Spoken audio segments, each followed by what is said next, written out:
జీవనదివిగా ఒక మోక్షనిధివిగా పండ్లు పూలు పసుపుల పారాణి రాణిగా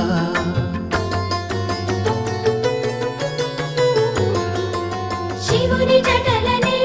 తన నాట్య చతులుగా జలకమాడు సతులకు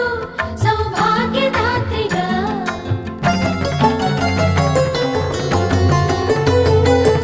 గండాలను పాపాలను కడివేయగా ముక్తి నదిని మూడు మునకలే చాలుగా జలది వెనతలకు పోసె జనని గంగా భవాని ఆమె అండ మంచుకొండ వాడని సిగ పూదండ గంగోత్రి గంగోత్రి గల గల గల గంగోత్రి హిమగిరిధరి హరిపుత్రి గల